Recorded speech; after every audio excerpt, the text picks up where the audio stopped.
Funding for this program is provided by Annenberg CPB to advance excellent teaching. How does the culture around us shape our sense of self and the way we view the world? From how we interpret behavior to the way we experience psychological distress. Cultural psychology, this time on Discovering Psychology.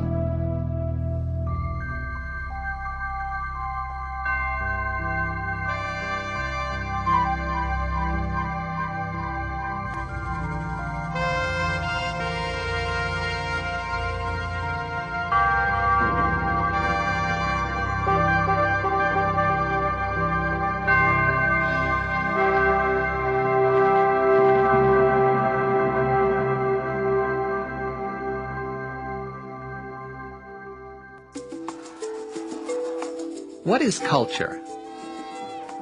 Is it the clothes we wear? Or the languages we speak? Is it the foods we eat? Or the foods we don't? Is it the way we worship? Or the art we create? Is it where we live? Or the ways we play? Culture is all of these things and more, beyond rituals, dances, and dialects. It is the very scaffolding of our psyches. How we think, what we feel, how we relate to others, and who we think we are, all depend on the culture around us. Even how we interpret behavior can reveal how culture shapes us. What do you see happening in this aquarium? Is this fish a brave fish going along on her own? Or has she been kicked out of school for not following the rules? Kai-Ping Pong of the University of California at Berkeley and his colleague Michael Morris of Stanford University study how people from East Asia and North America interpret behaviors differently. They have developed a method which uses cartoons of fish to represent social interactions. In one study, American and East Asian subjects were asked why the fish moved as they did. American subjects pay more attention to the individual fish, individuals' movements, and individuals' desires. And the Asian subjects pay more attention to the movement of the group fish. Next, they were asked to pay attention to the blue fish on the right, then to describe the reasons for the blue fish's behavior. And Americans always talk about individual fish wanting to get away from the group, tired of the group, hate the group, wanting to be the leaders of the group. Whereas Chinese and Japanese students were more likely to say the individual fish couldn't get along with the group fish. The group fish kick out the individual fish, and they just don't like this individual fish. These cultural differences in how we interpret behavior can lead to starkly different versions of events, a fact that Dr. Pong learned by tragic coincidence. One night, I got a phone call from a friend who said, turn on the TV. A disgruntled graduate student walked into the Department of Physics with a .38 caliber revolver and shot 4 people. And suddenly, I saw a familiar face on the screen. I knew the guy because he dated my wife's roommate in China. Those shots killed rival student Linhua Shan. I talked to my wife about this, and we thought that, well, if he married my wife's roommate, then he probably won't become such a mass murderer. And we thought that too bad they didn't get married. Pong's American friends and the press responded quite differently to the crime, saying that Gung Lu was a time bomb and would have killed a woman along with himself. But the Chinese papers had another point of view. Chinese media report was basically about how he had a terrible relationship with other people, how he couldn't adjust to the American cultures, and how easy to get a gun in the United States. Basically, if he were in China, he would not commit the crime. If we have fundamental differences in how we interpret others' behavior, how do we view our own behavior, our own sense of self? Research suggests that how we make sense of the world depends in large part on who we think we are and what we think we're supposed to be doing in this life as we engage with our culture's social meanings and practices. Hazel Marcus of Stanford University and Shinobu Kitayama of Kyoto University investigate how the self and culture continually create each other. We think about people as culturally shaped shapers. So they're shaped by culture as they engage with these patterns of meanings and practices, ways of doing everyday life. But they also shape the culture in the course of behaving, in the course of talking to other people, in the course of acting, in the course of making products and putting them into the world. Human nature and the ways of being human, ways of being a person, the ways of having a mind are very much tied to the patterning of those social worlds that you are part of. Marcus and Kitayama call this process of shaping and being shaped mutual constitution. Within different cultural settings, it can produce very different psychological processes. They have described two of these possible modes of being as independent and interdependent. The independent mode of being can be seen most clearly in the United States and Western Europe. The interdependent way is more characteristic of East Asian societies. In European American cultural settings, individuals think about themselves as responsible for behavior, as in control. They control their worlds by influencing other people. It's important to say what's important to you. Someone asks you what you like, say, I want a Diet Coke and a turkey sandwich, and say it very directly and be sure of yourself and make quick decisions.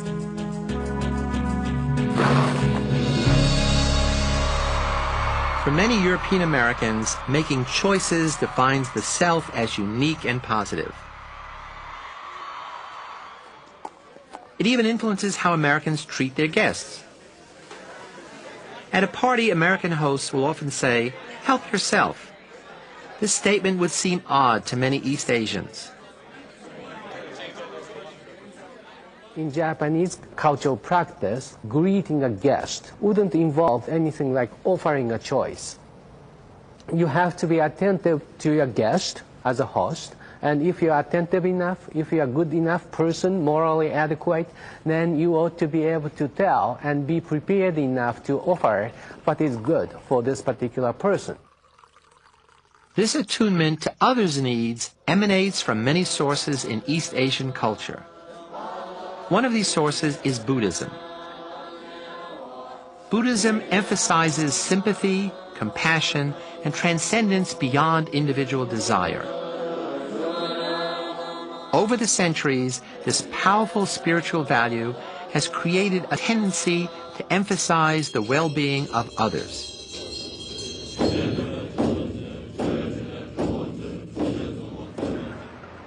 Religion also contributes to the independent way of being in mainstream American culture through the Protestant ethic. It emphasizes individual achievement, personal responsibility, self-sufficiency, and control over the environment. Pretty intelligent. I am somewhat athletic. I can sing.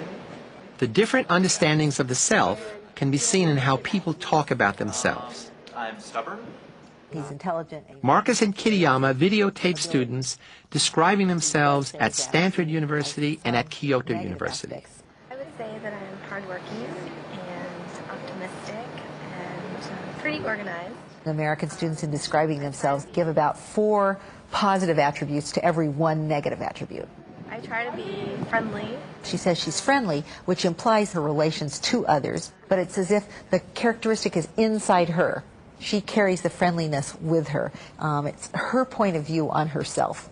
I'd like to have an impact on something important other than just my immediate family. People characterized by an independent model of self talk about the way they will make a difference in the world, have an impact in the world. They'll be responsible for some action or be in control.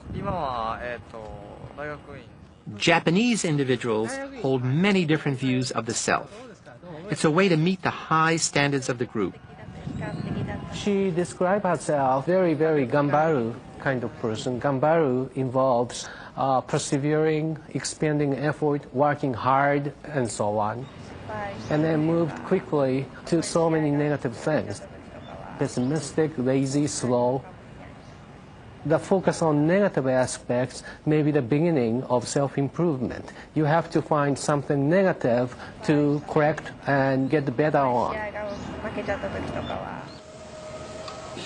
By fostering a focus on the negative aspects of the self, Japanese culture encourages people to try to improve themselves to avoid letting others down, rather than to get ahead of others. We need not travel to exotic lands to see different cultures in action and interacting with one another. Among Americans, there are many ways to be a person and to live a life. The current dynamic cultural mix reflects the beliefs and practices of indigenous American Indians, West Africans who came to America as slaves, and a wide array of immigrant populations. This pluralism also reflects the varied experiences that different ethnic groups have had in the United States. Some were welcomed and assimilated easily into the dominant European American mainstream. Others were not, and had to be more ingenious in the project of becoming an American. James Jones of the University of Delaware shows how West African influences and the harsh experiences of slavery are apparent in some African American settings, especially in conceptions of time, rhythm, improvisation, morality, and spirituality. Jones's theory is designated as trios to highlight this special pattern of 5 capacities that characterize the ways of being of some African Americans.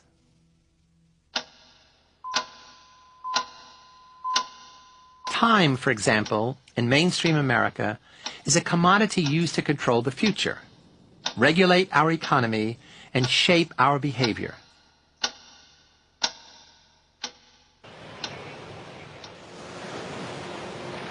But time ticks differently in West African cultural contexts, where time is often focused on the present. The closer you get to the equator, the more you describe people in terms of present time orientation. In some cases, people call it social time. That is, time is defined by behavior and by feelings and by being in the world. So time doesn't have an independent meaning that imposes itself on our behavior from moment to moment. Our behavior actually determines time.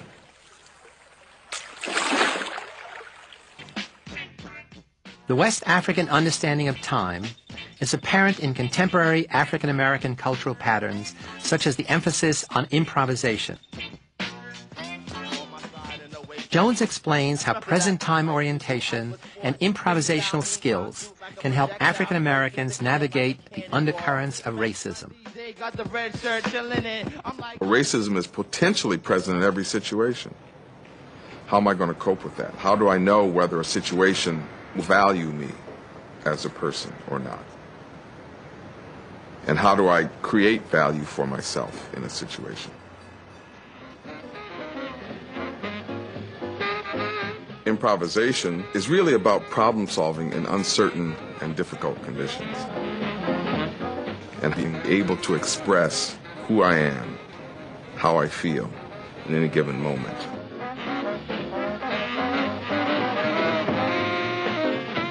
African American cultural contexts have long been a source of exquisite wordcraft, storytelling, preaching, speech-making, and song. They're all manifesting the same combination of rhythm, and orality and improvisation and style. People think I'm maverick, call me Mav for short. So it becomes a way of expressing the experiences that people have, of understanding it and organizing and preserving it. So it becomes a part of the legacy of a people. An important part of that legacy is spirituality, the belief that higher powers influence human affairs. Spirituality has imparted serenity and strength to many African Americans to help cope with the injustices of their society. They can live with circumstances that others would find depressing and demoralizing. They don't hold unto themselves responsibility for everything that happens. So in a sense, they're free and they're at peace. They can be at peace.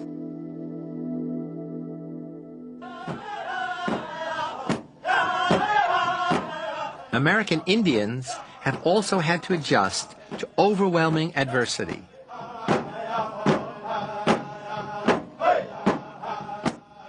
In the 19th century, the tidal wave of Western expansion resulted in a genocide that decimated native cultures. Despite the many hardships that American Indians have faced, over 500 American Indian tribes are still in existence in the United States. Dr. Joseph Rimble, a cross-cultural psychologist of American Indian heritage, studies how American Indians have adapted to and influenced mainstream American culture. Historically, all tribes were collective cultures, organized along very, very elaborate clan systems. Everyone was given a role and responsibility, and that role and responsibility was an integral part of keeping life alive, keeping the community alive, keeping the village alive. This special sense of community is common to most American Indian cultural contexts and is expressed in many Indian spiritual understandings and practices. Spirituality is respect for all things, for all that is, for all that lives. The two-leggeds, the four-leggeds, the winged, the plants, the trees, the clouds, the earth that we live in, the earth we live on. And with that respect is this understanding that we're all connected. One way to honor that connectedness is through a tradition of sharing. Unconditional giving honors the universe and maintains life's balance. But it was a tradition that confused other peoples. A lot of non-Indian people have real difficulty with that because they feel like they're now obligated, that they're now owned because they have been the recipient of this gift. When Columbus came to America, he was showered with gifts. When he refused them, the native leaders were insulted. It got to be such a problem that he actually prevented his troops from receiving gifts, which in turn insulted the people themselves. You're not just insulting this individual, you're insulting that individual's family. You're insulting their clan. So here's this very deep-seated value that has never gone away. Those first uneasy interactions foreshadowed the tragic history that unfolded between European colonizers and indigenous peoples. The history of how American Indians were forced to adapt to European American culture is horrific. The melting pot ideology assumed that native peoples should assimilate readily and completely to dominant cultural patterns. It was the whole idea behind sending young Indian people off to boarding schools, forbidding them to speak their language, forcing them to cut their hair, forcing them to wear clothing that were totally foreign to them, forcing them to deal with people who were from different tribes, who they didn't know or understand. All of them in that setting being forced to change. Today, psychologists understand that the melting pot is a myth. Adapting to a new culture is a stressful process, made all the more difficult when the host culture does little to welcome, appreciate, or even acknowledge that different ethnic and cultural groups have different ideas about what is real, right, and good. Clinical psychologists like Dr. Ricardo Munoz of the University of California, San Francisco, are on the front lines in the struggle to understand the psychology of acculturation. Munoz explains why working with Latinos is challenging, especially in getting them to use available mental health services. There are about 35 million Latinos in the U.S. It's one of the largest Latino countries in the world, actually. But about half of Latinos in the U.S. don't speak English well. And so unless you have Spanish-speaking services, you're not going to have good utilization of these services. There are a couple of other reasons. One of them is that there's a lot of a stigma attached to mental health services in general, but in the Latino population, the stigma is probably greater. And so there is this belief that only people with really severe disorders, people who are crazy, if you will, are the ones who use mental health services.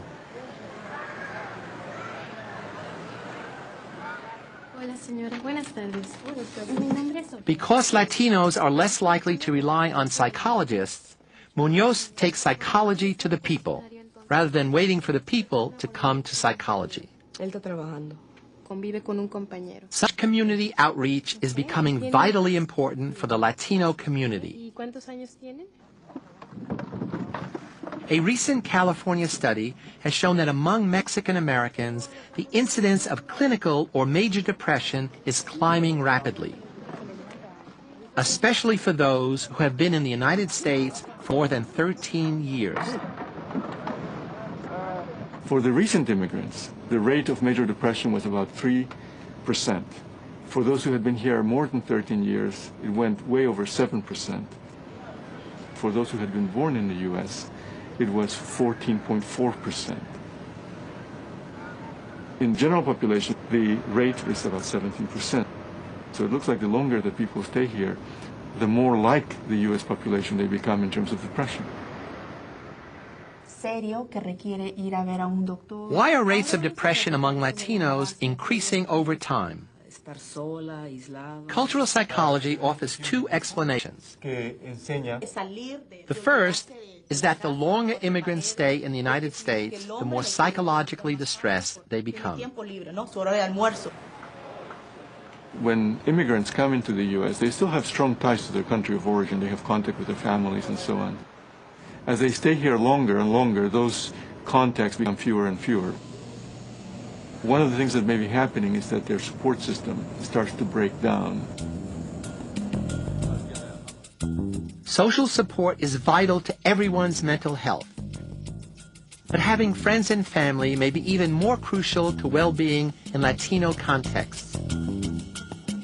The family is sacred, and many cultural practices revolve around sustaining deep familial ties. But this emphasis on human relationships sometimes doesn't fit with the mainstream American values of independence and individuality. Having conflicting sets of cultural values may create confusion and feelings of rejection among Latinos, especially for the first generation born in the United States. That generation has lost a lot of their cultural and certainly their linguistic roots, and yet they may not be accepted sufficiently in the United States yet. They have this feeling that they should be just like anybody else born here, but they're not treated that way.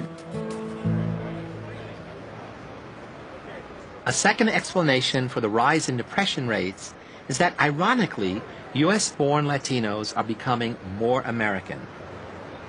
They may be showing psychological distress in ways that are now recognizable in the larger society. Like other psychological processes, psychological distress varies across time and cultural contexts.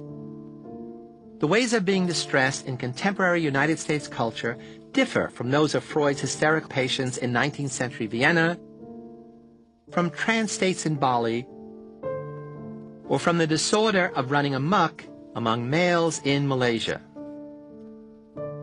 These varying ways of distress indicate the many shapes human psychologies can take. As the Earth's population explodes and technology connects us in new ways, cultural contexts are colliding with unpredictable consequences. To negotiate this multicultural world, the insights of cultural psychology will be vital for exploring how cultures both shape and are shaped by individual minds. For Discovering Psychology, I'm Philip Zimbardo.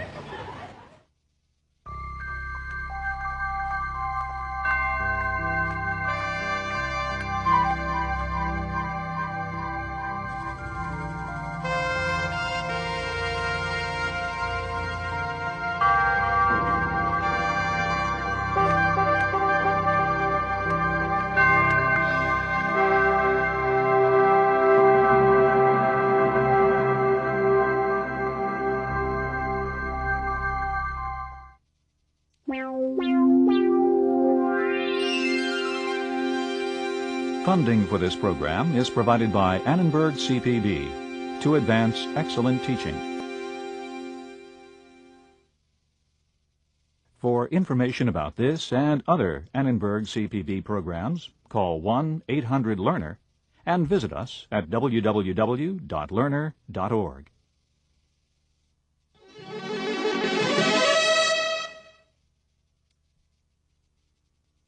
To learn more about the Annenberg CPB Channel series and workshops for teachers, how to take them for credit, how to buy them on video cassette, call 1-800-LEARNER and visit us at www.learner.org/channel.